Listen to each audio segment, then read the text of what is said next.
Bună ziua și bine v-am găsit la primul meu episod. Astăzi vom juca Clash Royale.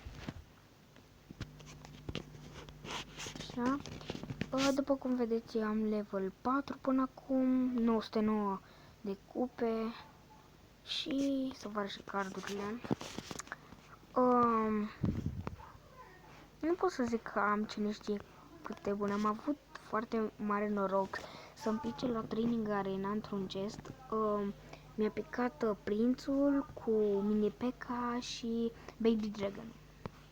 Și după aia am început cu celelalte cartuși. Da, după cum vedeți, sunt Arena 3. Ca să ajung la Arena 4 să-mi trebuiască 1100 de cupe. Vai, am ceva. Așa, să facem o bătălie.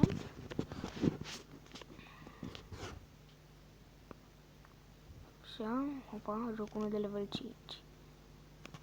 Barbarian Hat.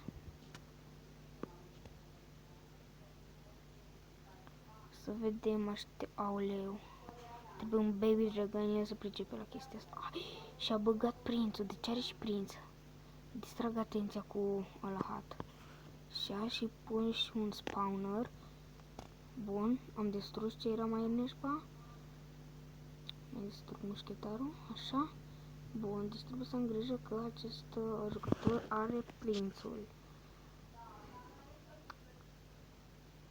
Și am primit, deci nu e problemă. Dacă știți care e secretul, că ai tactică de luptă, nu poți fi învins.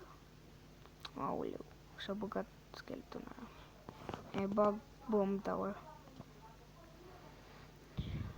Hop, n-am conexiune. Îmi bag un... Nu, n-am. Vai. Așa.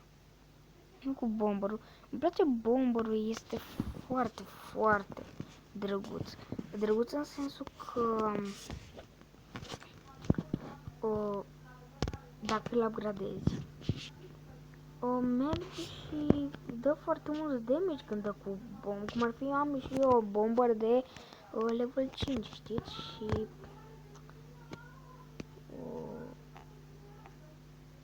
opa, am lag. De ce am lag?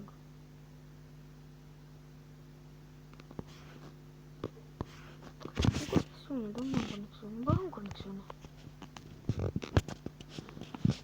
De ce am conexiune?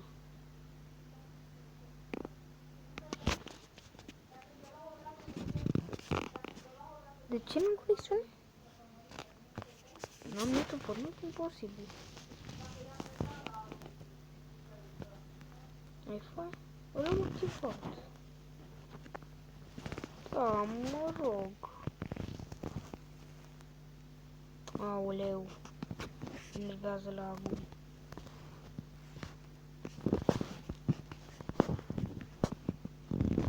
Ce merge? Firar.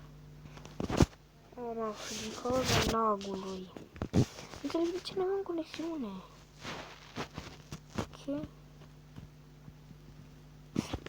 Mă rog acum.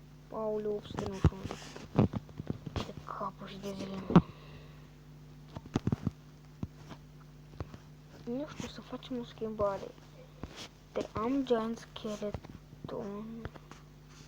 Îți în locul la Giant Sword. În loc de bomb tower, mi-e folosesc bomberul. Așa, și cred că cam atâta. Nu știu, și minioni în locul la Barbarian.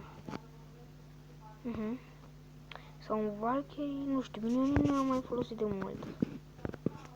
De-abia aștept să-mi pic cei 6 minioni.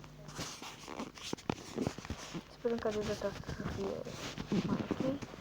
Teo 1, 2, 3. Ha, pe mine mă cheamă Teo. Ce tare. Sunt și în defensivă. Mă enervează faptul că am foarte mult damage. Cum se spune? Balonul. Și na. Deci scade cel mult 800 și ceva. Bănuiesc. Hai și-a băgat Giant-ul măsii. Vai, că îmi dă un pumn și m-a distrus. Stai, că am ceva mai ok. Deci îmi pun ăsta, el sper să nu-și pun nimic în defensivă. Unde da, sunt atacat. Oh, l-am distrus. Nu l-am distrus. Trebuie să-mi pun... Oh, îmi trebuie un fireball. Nu spune că nu mai am fireball-uri. Fița fireball, mă. Am băgat un spawner și l-am distrus. E mort, deci la propriu l-am omorât. Gata, e mort. Hai și băgăm moschetari. Am supraviețuit. Eu dau și un good game. Ok. Păi cam atât a fost episodul de astăzi. O să dăm să pornim un chest, silver chest, și ne vedem data viitoare. Pa!